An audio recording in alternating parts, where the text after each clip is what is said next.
Welcome to the Crack House Chronicles, your favorite true crime podcast. I am Donnie, and with me is a man that says the closest he will be to Christmas caroling this year is snoring in harmony with his dogs. Miss Dale. Yeah, you got that right. You're going to be cutting some Z's, huh? Yeah, we be sucking the walls in. What's going on, man? Yeah, rocking and rolling, doing an episode. That's right. Same old, baby. Glad to be back doing a Christmas episode. We're doing it up. We are doing it up right. You got any good shout-outs for anybody you want to talk about before we get going? Hey, look at here. Man. We have a brand new Apple Podcast 5-star review that came in, and we would like to share that with you today. It says, my favorite podcast, 5 stars. And this comes from Roll Tide 1209, just so you know.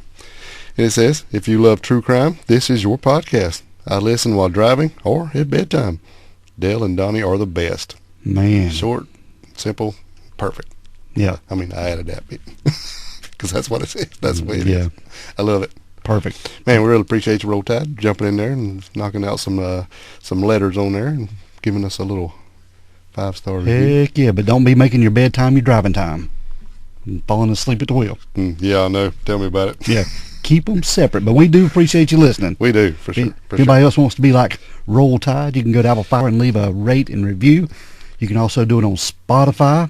Leave a 5-star there, and you can write something about each episode. Just scroll up, and it'll give you a little text box there to write something there about each episode. Yes, it will. And if anybody wants to go to the store page, get you something cool to wear, you can do that too, and it helps keep the lights on at the Crack House. It sure does. We appreciate it all. We really, really do.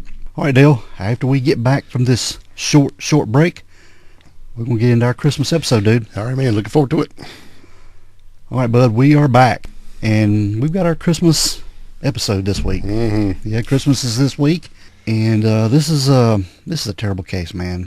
Studying for this. You and your holidays, you always pick the good ones. Well, we try to keep an episode related to the theme of the holidays. Relevant to the date, yes. Not necessarily the holiday, I guess. Yeah, it's just relevant to the date. It's terrible, man. It really is. It is. And going into this, I didn't know anything about this case. It's I had never heard of it. These lesser known cases that we cover. Yeah. But we are going up to Washington State. Yeah, we're going clear across the country from last week. Up to the upper end corner of the United States. About as far as you can go. Yep. And this is Lewis County, Washington. Lewis County. And we're talking today about an elderly couple by the name of Ed and Minnie Maurn. Yes. Yeah, they were in their 80s. And just a little bit of background on this couple. We'll start with Minnie. She was born, her full name is Wilhelmina Mary, but she went by Minnie Kurtz Maurin. And she was born on December the 25th. Christmas Day. 1901. Wow. Yeah, and she was born in Roseland, Nebraska. This is Adams County, Nebraska.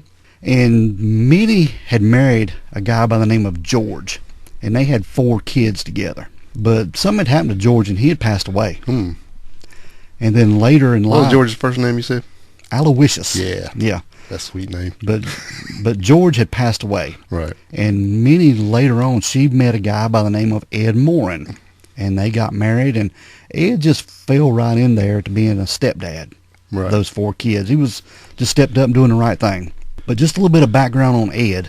He was born on June the 11th, 1904 in Chehalis, Washington. This is in Lewis County, Washington. And Ed and Minnie, they were just living their life there in Lewis County. Heck yeah. They were doing their thing. They were very popular with the community, outgoing. They had a 120-acre property there, Dale. Wow. Yeah, a lot of land. And on this property, they had a farm going, but they also had a Christmas tree farm. Yeah, they did. Raising Christmas trees. Well, it makes sense, Born on Christmas, you just got to be all in, right? It's got to be. You got to do it, man. Right. But that's what they were doing. And you can look at maps of this property, and they had a lot of Christmas trees. Oh, I bet they did. Big property, 120 acres. Yeah, that's a lot. But we're moving up to December the 19th of 1985. 85. Yeah, 1985, and this is where they were living in Ethel, Washington. Right. And this is when Minnie, Dale, she had planned on hosting a ladies' church luncheon at their home. Right. I think they done this Christmas thing every year. They did. And Minnie, along with her husband Ed, they had this Christmas tree farm we talked about, and they were well known in the community. Oh, yeah. And when the guests started arriving at their home for their luncheon there, no one was home to answer the door. Yeah, that was odd. Yeah. But, Minnie and Ed, they always left their door open. Well, unlocked, right? Yeah, okay. they've never locked their door. Right. Well, back then, and they were pretty rural, too, so that's not very out of the ordinary, I don't think. Yeah. For that time being. It was. But the people started getting there for this luncheon, and they noticed the door was locked, and they couldn't figure it out, and the car was gone. They didn't know what was going on. Yeah, and all the shades were pulled when they started walking around the house. Schools thought maybe they're out back or something. Yeah, because Minnie, all the shades were pulled. She had a Christmas tree there in the house, and you couldn't see the tree right, yeah, through the windows. So, and that's something they would never have closed them, just mainly for that reason. That's right. So they started making some phone calls to see if anyone had any idea where Ed and Minnie was. I guess they had to drive down the road to call somebody, didn't they? I guess they did. Wasn't no cell phone. And eventually, they got someone to the house to let them in. Well, they're adult children. Yeah, one of the adult children came to let them in the house.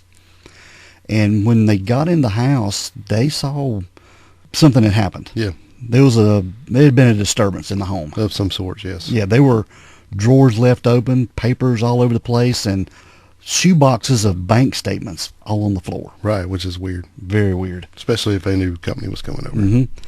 And police were called out, and an investigation was on, Dale. And a few things they noticed right away was that there was no forced entry. Right.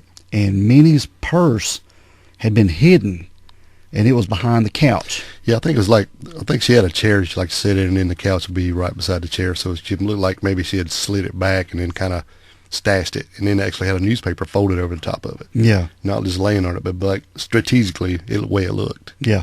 And Minnie and Ed being gone, they knew Minnie, whenever she went anywhere, she always took her purse with her. She's going to have that purse. Yeah. Yeah, no doubt about it. So this was another odd thing about this. Yeah, especially since it looked like it was hid. Yeah. So this led the police to start thinking that maybe Ed and Minnie had been kidnapped. Yeah, something was up. Yep, seriously. Yes. But not only was the Maurins, successful in their Christmas tree business, they had a son. His name was Dennis, and he had one of the largest logging companies in the Pacific Northwest. Yeah, they said that locals would say if you worked anywhere in anything to do with forestry out there in the woods, you more than likely was working for Dennis. It was that big. Yeah. Yeah. So this family was pretty well off. They had money. They were doing well. Very well, yeah. So now as the investigation continued, there was an employee who worked at the Yardbird Mall. Yeah, this place is huge. I didn't know anything about what a Yardbird Mall was or a store. Yeah, I didn't either. And so I looked it up, and I think what it is basically it's like this place is 7 acres of shopping under one roof. Wow. So once you get looking into it, I think it's kind of like more of a large warehouse, kind of like with lots of different vendors inside. Yeah. So it's one of the kind of like an antique mall, I'm assuming, instead of like what you really would think is a mall. Whoever owns it rents spaces in there. Probably, yeah. Now I'm not sure, but I'm pretty. Yeah, I would say that's what it is. That's a big, massive place in a big parking area too. Yeah, I mean 7-acre building. Yeah. So someone had reported seeing a green Chrysler in the parking lot of the mall. Yes. Yeah, and that was what Minnie and Ed had drove. They had a 1968 green Chrysler. Yes. Yeah, and on December the 20th, the police go to the scene there at the Yardbird and confirm that it is indeed the vehicle of Ed and Minnie. Yeah, when they walk up, all the darn windows are all frosted up and iced over. Yeah, they're iced over. It was really cold that morning. And we've heard 2 different ways that the police officer either scratched the window to be able to see inside, or just a small place, or breathed hot air on the window to melt it so he could see inside without touching it. Yeah, but I'm more likely to go with the guy scratched the place because I just don't see him out there. Yeah. How long would that take? It may take a while, but when they were able to see inside the car, it was pretty grim, man. Yeah, as soon as he was able to see inside just a little bit, he knew that something had bad going on in this car. Yeah, there were shotgun pellets throughout the vehicle, and there was a lot of blood. Yes, that had leaked through the doors, but there was no sign of Ed and Minnie. They even opened the trunk. Right. Yeah. When he first looked into that hole, he could see a big red blanket on the seat, and then he could see like a little bit of damage to the dashboard. So he knew something was going on, and he could see Ed's hat on the floor over there, and then some blood on the door panel. So, but when he opened the door, it got a lot worse. Yeah. When he opened the door, he moved that blanket, and the whole front seat's pretty much blood everywhere. So he kind of freaked out a little bit and got to thinking maybe they're in the trunk. because it looked like it definitely was a crime scene. Yeah. So from what we can tell, he took the keys and opened the trunk, but there was nothing in the trunk. Yeah. Spare tires it. But this morning of December the 19th of 1985, Dennis Hadler, he was Minnie's son. He had picked up his son Mike for work around 5:30 a.m. And they noticed the lights on there at Ed and Minnie's house, which was unusual. So this would be before they found the car? Yes. Okay. It was just us going back just a little bit. Okay. And this, this is some things that's been reported. And other people who had passed by Ed and Minnie's home that morning also noticed the lights on, and also noticed some unfamiliar men and unfamiliar vehicles outside the residence. Yeah. And there was a log truck driver that passed by the Maurin residence. This was between 8 and 9 a.m. and saw two men walking westbound between Harris Road and the Maurin's residence, and appeared to be carrying an object that was about 3 feet long covered with a cloth. And he seemed suspicious because he believed the object could be a rifle or a gun or some type of firearm, yeah. And there was a neighbor saw a strange car near Ed and Minnie's driveway and thought Ed and Minnie might need help. And when the car pulled in the driveway, they heard voices and assumed everything was fine. So at around 9:30 a.m. on December 19th of 1985, there was an employee of the Sterling Savings Bank there in Ethel, Washington. Her name was Patricia Hull, and she got a phone call from Ed that morning informing her that he wanted to withdraw $8,500 from his bank account. Right. This was in 85, so how much is $8,500 in 2024? It's pretty much approximately $25,000. So $24,922.72 to be precise, but yeah, pretty much 25 grand. Good chunk of change. Yes. So, I think when he called, he actually said, "Y'all got any money?" And she goes, "Yeah, we got a nickel or two, or a nickel or a dime." He goes, "Well, we need a little bit more than that." And he told her $8,500. Yeah, that's right. Right. So they go to the bank, and the money wasn't ready. Right. They had to get some funds from another bank or another branch to be able to make the withdrawal for Ed. Right, because they say usually don't keep that much cash around. They could have made him a cashier's check, but he explained that he needed cash. And he had told him that he wanted the money to buy a car. Yes. That's what he was needing the money for. He said his children were going with him to go buy a car up north. Yeah, that's what he was saying. Yeah. But and she asked him where Minnie was. And she goes, "Well, Minnie's in the car. She's been having some headaches." And it was odd to tell her because Minnie always took care of the finances. Yeah. Rarely did Ed come to the bank. It was always her. Yeah. So this was odd right off the bank. So when Ed got to the Sterling Bank, Hull asked Ed to have a seat and wait for the cash. Right. It's been reported several ways. The one thing that we heard the most was Ed went back to the car and sat down and waited. Yeah, said, "I'm just going to go wait with Minnie in the car. Just let me know when it's ready." That's right. So when the cashier signaled Ed that the money was ready, she came out of the bank. And Ed immediately got out of the car and went up to meet her. She didn't bring it to the car. Correct. That's what we're, that's what we've Yeah. seen. And this bank teller said there seemed to be more people in the car. Than usual. Yeah, than Ed, just Ed and Minnie in the car. Seemed to be somebody in the back seat. Yeah, that's what she was saying. Yeah. That's what she had later said. But that morning of the 19th, many people saw the Maurin's green Chrysler driving around this area near Mossy Rock and on Bunker Creek Road on this December 19th. And they described the car's occupants as the older couple and one or two younger men. Yes. Two of the witnesses described the younger man as being in his 20s and wearing a stocking cap and a green army jacket or some type of trench coat. That's what you call a toboggan around here. Yeah. A knit hat. Yeah. Yeah, not like a pair of pantyhose. Yeah. So now at around 9 a.m., there was a guy by the name of Jason Shriver. Now just remember that name, Jason Shriver, because it's going to come back to play just a little bit later. All right. He was a resident of Mossy Rock, and he also saw Ed and Minnie's car on Highway 12. Mm-hmm. And the car was traveling pretty slow, and Shriver saw Ed and a guy by the name of Rick Riff seated in the front seat. Yeah, he was on his way to go to to the dentist. He was going to get his wisdom teeth taken out, and he was riding with his mother. Yes. And when he saw the car pull out in front of him, it was going really slow, and that's when he told his mom to just pass him. And then when they went by, that's when he noticed who was in the car. And in the back seat was Minnie and Rick Riff's brother, Greg Riff. Right. They were seated in the back seat. This is what Jason had later said. Yeah, and Jason said he knew Greg, so he just threw his hand up like to wave at him. Yeah. And he said, but he didn't wave back, and he thought that was odd. He just continued to just kind of stare at him, and then finally, as they started to pull on past him, of course, you know, this is really quick if they're passing him. You know, it's not like he's sitting there driving beside of him on a 4-lane road or nothing. But he said he gave him a little head nod, and that's all he got. Yeah. And he also said that Greg Riff was wearing a green army jacket and a stocking cap and had a close trimmed beard. Now, there was a deputy. His name was William Forth, and he was at the intersection of Bunker Creek Road and Highway 6 when he saw a full-size green Chrysler coming toward him, and the driver was a white male in his 20s with a short beard and was wearing a stocking cap. So this information we're getting is coming from the case files, Dale. Right. So is this deputy saying that one of the Riff brothers was driving the car and Ed was sitting in the passenger seat. This is what he's saying. And there were several other people, including a lady by the name of Sherry, a male, and a lady by the name of Mary Jones, also saw Rick Riff and Greg Riff with what appeared to be Ed and Minnie's car in the parking lot of the Yardbird Shopping Center on December 19th.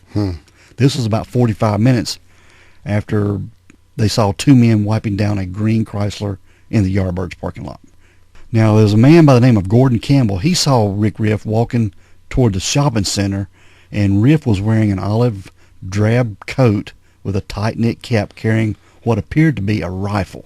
And I'm sure back in 1985, there was a whole lot of guys walking around with army jackets and jeans and toboggans. Because this is that was a style kind of thing. Yeah, this is an area that's a lot of wooded area. Yeah. And I guess a lot of people hunted, so. Yeah, and everybody wanted an army jacket back then. Oh, it was very, very popular. Even old Mo used to have an army jacket all the time. So at this point, Dale, nothing is really going on with the case. They have some information, but there's nothing left that they can go with. No, after that, that's when it's just reached out asked the public and used local media for any tips they could find. All right, so on December the 24th, this was Christmas Eve, 1985. Just 5 days later. Yeah, there was a truck driver, log truck driver. He was driving along the old logging road and spotted what he thought was a CPR dummy. Yeah. Why do people always think that's what it is? I don't know, just to make it more. Or a mannequin. I mean, how many mannequins and CPR dummies have you ever seen? I've never seen one. Well, I've never seen a human body out anywhere. But true. But I'm just saying. But anyway, this is when he thought he saw a CPR dummy laying out, or a mannequin laying out in the side of the road. And when he got out of his truck to get a closer look, it was the body of Minnie Maurn. Yes, it was. Yeah. And then he looked a little bit closer around and saw Ed's body. Yeah. Yeah. Yeah, they looked like they had been drugged, the way their clothes was kind of pulled up one way, like they'd been drugged by the feet, I think, out into the woods. Yeah, and they could see drag marks. Correct. From the little logging road off the side of the road where they were laying. And they had some pretty brutal injuries, man. Yes. Pretty bad. Minnie had been shot through the back of the shoulder, and part of the shot had came out from her face. Yeah. Yeah. And it appeared that Ed had been beaten before he was murdered. And he was shot with a shotgun as well. Yeah. Basically right below right below his neck through the back. Yeah. Brutal. Brutal. No doubt. And from what we've understood, it was a double-aught buckshot. So, and if you don't know the difference, like if you're using a shotgun, Donnie, if it's a 12 gauge, which is what this was, if it's like a 2 3/4 inch shell, which is standard. I mean, I know there's longer ones, so don't come at me. But anyway, if you're using like regular bird shot, there's about 460 pellets in that. Now, if you're using double-aught buckshot, there's about 8 or 9. Yeah. So, I mean, the double-aught buck bullet, the little pellets inside the shell are way bigger than BB, so it's pretty devastating. I've actually seen a guy shoot down a pine tree with double-aught buckshot before. So, yeah, this is not good. So at this point in history, DNA wasn't an option. No, no, there were no fingerprints found in the car, so they had very little to go on. Yeah. But, The only thing they could do then was, I guess, blood typing, Yeah. I think DNA was really in infancy at this point. But the cops did find on Ed, they found a receipt from the bank. Right. And it was in Ed's pocket, and they decided to follow up on that lead. And they spoke to the woman at the bank, and they said Ed made the withdrawal, and she explained that on, at 9:30 on December the 19th, Ed called her, and he needed to make a withdrawal of $8,500. Yes. To which she replied yes. And when he showed up to the bank for the withdrawal, like we said, it wasn't ready. So he told the teller that he would wait in his car. And once it was ready, the teller went outside to give him the money. And Ed quickly got out of the car, like we talked about, and met her halfway, not allowing her to get close to the car. Right. And the bank employee also mentioned that he didn't seem like he was in trouble, but she did notice that the other people were in the car. Yes. So by January, the police were working on improving composite sketches to identify the man that was spotted in the Yardbird parking lot. Correct. And even though he looked nothing like the sketch, there was suspicion that Mike Hadler, Minnie's grandson, might have had something to do with it. And Mike, he had been known to have a short temper. Yes. But he wasn't a stranger to the law. No, he didn't mind getting in trouble and fighting and drinking, and he said he was a self-professed wild child. Yeah, he was young. Yeah. Yeah. And when Mike was questioned about it, he got pretty ticked off. Oh, he was really pissed. That somebody would accuse him of killing his own grandparents. Yeah, he said they'd give him everything he ever wanted, everything. I mean, he was just, he this loved is his just grandparents. ridiculous. Yeah. He said, I might be, wild, but this is just ridiculous. Yeah. So Mike agrees to take a polygraph test. He did, and he passed that polygraph. Flying colors. He did. And since immediate family was ruled out, the cops, they had to broaden their investigation to people who knew the Maurins but weren't related to them. Correct. And they started to look at some of the seasonal workers that worked at the Christmas tree farm they owned. Right. And this part of the investigation led to a dead end, since all the workers, they had an alibi at the time of the murders. Yep. So we're moving up to 1990, a few years later.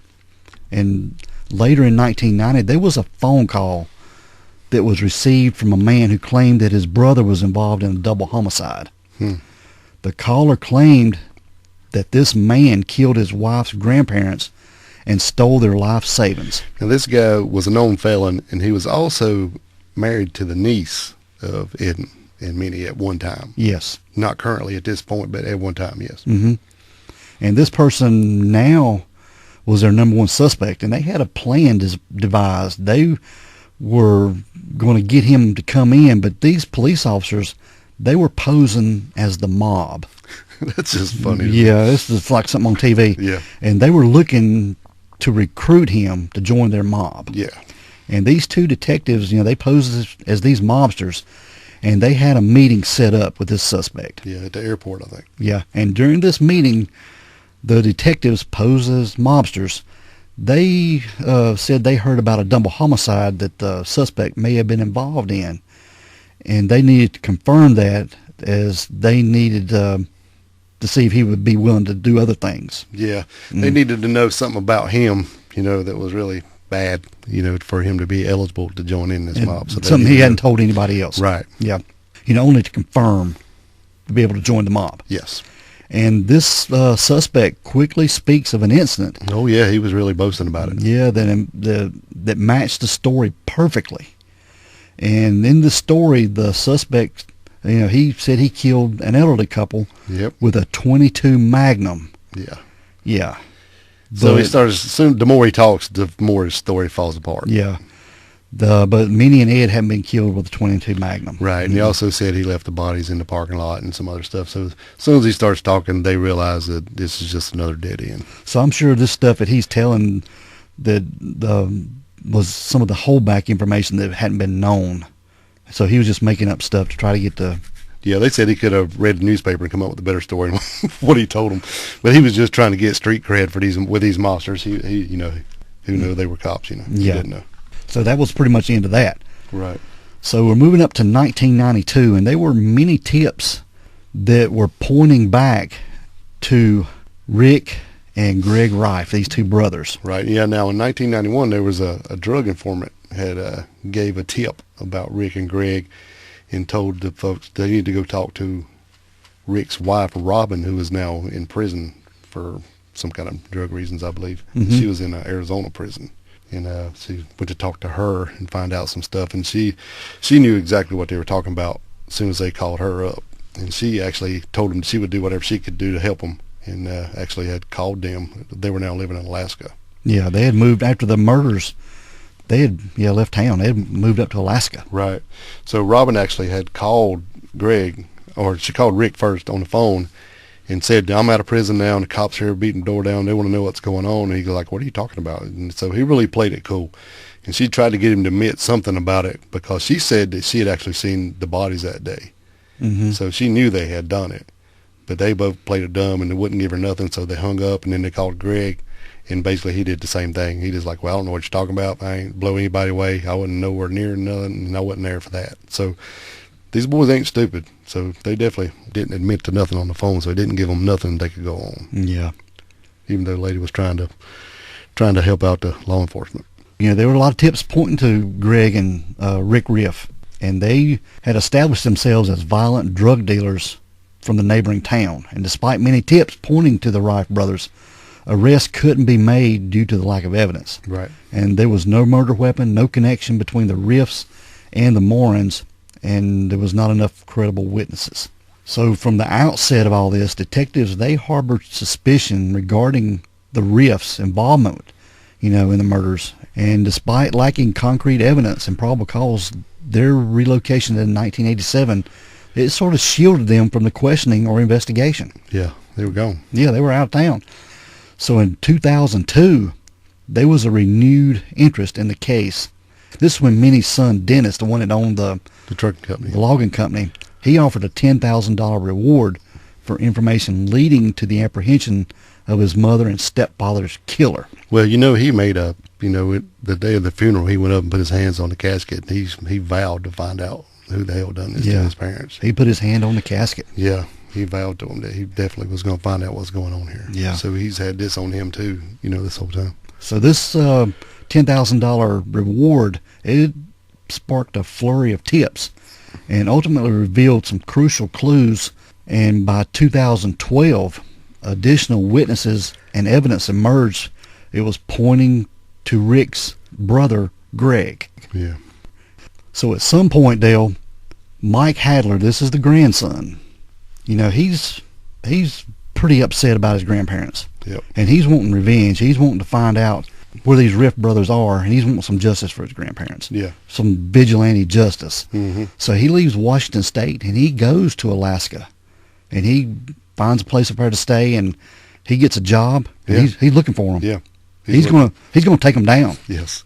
Yeah, he said there's only one place they need to be, and that's in the ground. So he's working, going out at night, going around bars, All the bars searching. Yeah. all the places, asking about them. Right. Anybody knew him. And, he's putting it out there. Yeah. Yeah. And then at some point, Mike's father, Dennis, the one that owned the logging company, said, you need to give us up. You need to come home. Yeah, we need to do this the right way. Yeah. Let the law handle it. And you don't want to spend the rest of your life in jail and in prison. Right. Just give it up. And he got through to him. He did. And Mike did go back to Washington State and just waited, and hopefully something would come out. I think after that's when his dad actually hired a private detective and sent him up there. And that's when they finally located him. Yeah. So in 2002, we talked about Jake Shriver. This is the 17-year-old that was going to get his wisdom teeth taken out. Correct. And he spotted the green Chrysler, and he saw the Maurins in the car and the Riff brothers there in there, and the one that waved to him. So come to find out, a couple days later, the Riff brothers came up to him in town. Yeah. After they had seen him and asked him who all he had told. And he said, I ain't tell nobody. He said, well, you better not ever say nothing to anybody, because don't think we ain't done one thing. We'll kill you. We'll kill your mom. We'll kill your dad. We'll kill your brothers. Then we'll kill you. We're coming after everybody. And they pinned him up there, and he said, I ain't telling nobody. So he had just been sitting on this whole time. He's just terrified of these guys. For years, he sat on this. Yes. And finally, in 2002, his mom passed away from cancer. Yeah. So, and this has been eating him for years. He just felt horrible about it. He knew, because this whole time he had put this family through all this, and he had the answer, but he just was terrified to tell. Yeah. Because he was just protecting his family, basically. but his mom passed away from cancer. So then he's like, well, and he'd run into Mike. He just happened to run into him. Yeah, saw him walking on, or saw him going down the road, and hollered at him. They stopped to talk. Yeah, and he just asked him, how's that investigation going on with your grandparents? Correct. Just find out anything he could. And he said, we need to talk. Yeah. That's basically when he broke down and told him. He told him that everything he saw that morning, and the Riff brothers in the car, the green Chrysler with his grandparents. Yes. He said, I've been sitting on this, and I've been scared to death for years. Yeah, it's been tearing me up, and I'm sorry. And I really, he just felt awful about it. And again, he just told him, look, dude, you're just trying to protect your family. Nothing to be sorry for them, And look, you manned up and come forward now. It's like, well, my mom has passed away from cancer, so they can't do anything to her. So now I'm coming forward. Mm-hmm. Yes. So that put him on the main thing to go get the Riff brothers. Yeah. So that was the big thing. Yes. So in the summer of 2012, yes, the detectives from Lewis County, Washington, joined the King Salmon, Alaska detectives, and that's when they were going to make an arrest on the Riff brothers in Alaska. They get up there, and when they get up there, they realize that Greg Riff had just passed away a week prior to them getting up there. Yeah, something to do with health issues. Yeah. I'm not sure what it was. Yeah. And this, nearly 3 decades after this double homicide. Yeah. Rick Riff was apprehended and extradited back to Washington for prosecution. Yeah, and these guys look like they're like 150 years old, but it was only 53. Yeah, and the lead detective, Bruce Kimsey from Washington, he said when they got there, they went in on Rick Riff, and he was sitting there smoking and had a oxygen tank hooked up to him, and said he was just looked like he was 90 years old. Yeah. An old man sitting there. And they busted in on him. He stood up and said, "What the F do you want?" And he said, "You're under arrest for the murder of Ed and Minnie Maurn." And he just looked around and said, "Well, I guess I better get my medication." Yeah. He definitely ain't running. No. So they take him back to Washington. He's going to trial. Oh, yes. 100%. So on November the 18th of 2013, Rick Riff was convicted of 2 charges of first-degree murder, 2 charges of kidnapping and robbery, and 1 charge of first-degree burglary. And despite remaining silent during his court appearances, his attorney disclosed that Rick expressed neither apologies nor remorse, asserting that he was innocent of the crimes. And Rick persisted in proclaiming his innocence throughout his appeal, but was ultimately denied by a judge 2 years later. Yeah. But Rick was sentenced to 103 years in prison. Good. Yeah. And additionally, in 2014, Rick received an extra 6-year sentence for a sexual abuse act. He sexually abused his 10-year-old stepdaughter back in the 80s. Damn. And during this trial, she got up and spoke. It was really brave of her to do this. She was a woman now, a grown woman. Right. But she testified against him. Damn, it's a wild case, man. These 2 guys, they were like, they're not like overly big guys, but they were just the terrifiers of this community. They're basically the bullies, didn't care. They had guns, didn't matter. They do whatever they wanted to do. Mm-hmm. Break it down. They basically went in on these old folks, found out they had money, went through their bank statements, piled them up, took them to the bank, then took them out. And, they said they were one in the front, one in the back, but I think they were both in the back seat after they got their money and was making Ed drive them to the logging road or something. Probably. Because they killed him in the car. And I think Rick shot through the seat and killed Ed while he was driving, and then turned to the passenger side and shot her, and that's why it went through her shoulder and maybe out of her face or whatever happened. I think that's how that happened. And then they just drug him out in the woods, put that blanket over the seat, and then drove the car over to the bird place. Yeah. But Rick, he remained saying that he was innocent. Oh, yeah. And he never did say which one shot the Maurins. No. He can't admit that without saying they did it, Yeah. But, the Maurins, they grew up during the Depression era. Mm-hmm. And they kept their money in several banks. They wouldn't put it all in one place. Right. They put it all over the place. And I don't know if they just, when the Riffs went in on them, and was wanting to look at bank statements, see what they had. Maybe they didn't show them everything. It's probably smart enough to get the box with the one with the least amount in it. Yeah, I would think. Yeah, and even Minnie's purse had some cash and some other stuff in it that they didn't even get, that they could have got right away. I don't know how much cash. It wasn't a ton, but it definitely had cash in it. Like when she hit it, I guess they never saw it. Yeah, that's why it was behind that sofa, between her, her chair and that sofa. So I'm sure they knocked on the door and they just went over and opened up the door like it would, and they probably blasted in with that sawed-off shotgun, and then just basically stayed there till the bank opened. Yeah, pretty sad, man. Yeah, for sure, man. And I don't understand why would they take the car back to that place, that you would think would be a pretty busy business during the daytime hours anyway, and leave that car. I'm assuming they left it, sometime during the night since it was frosted over so bad. Yeah. But why would they do that instead of leaving, I don't know, that's odd to me. Take it to a public place and leave it. I don't know. I mean, you were talking about this earlier. Why didn't they just leave it out at the logging road and just torch it? Yeah, right. Because Robin, when they had talked to her, she had admitted that they had called her and told her to meet them, and from what she said, that she had met them there. Well, if you're going to meet them in the woods, why not all just get in that car and leave that one there and, like you said, torch it and be gone? Yeah. I don't know. They weren't very smart in what they did, but I'm glad they got caught. Yeah. But it was reported that Greg Riff, he was more of a follower of Rick. Yeah. Rick was definitely the leader. Yeah. He just done whatever he said to do, and it may have been Rick that pulled the trigger. Yeah, and Rick, he's a very abusive person, to his wife. I think he was pretty abusive to her, and he drank a lot and stuff. He even said at one time that somebody had given him a bunch of puppies to get rid of, and he got rid of them. He didn't give them away. He took them home and killed them all. Wow. But, they did notice in the car that Ed and Minnie had been killed in, there were cigarette butts in that car. Yes. And neither Ed or Minnie smoked. Right. And from what I saw on one of the paperworks on one of the things we watched, it was like they had found like 19 cigarette butts in that car. Smoked it up. But, this was before DNA, so they probably would have collected the... Yeah, I think they were collected, but I don't know what they done with them. No. I mean, would take them, check them for fingerprint? I mean, what would you do with them? Yeah. This was before DNA, so nothing could be done. Right. I could now.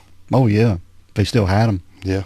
But that is the case of Ed and Minnie Maurn, and they were just an elderly couple doing their thing, living life, enjoying their golden years. Yeah, this is like a Hallmark movie. Went way wrong. Way wrong. I mean, they got the Christmas tree farm and the whole works. Yeah. Oh, my goodness. Yeah, but the house, we'll post pictures of the house, but today it's I think you said it's a brewery.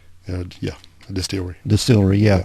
Three-Cider Dog, I think that's the name of it. Yeah, I think so. Yeah, but it's a cute little house and gorgeous property. Three-Dog Cider. Yeah. All right, Dale. That's our Christmas episode this year, man. Well, you really got me in the mood to be cheerful now, Donnie. Yeah. But yeah, we want everybody just to be good to each other and enjoy your family. All right, bud, we're going to get out of here, man. All right, let's roll. We want everyone to be safe. Please be careful and always be aware of your surroundings. Because the next episode could be about you. This is the Crack House Chronicles.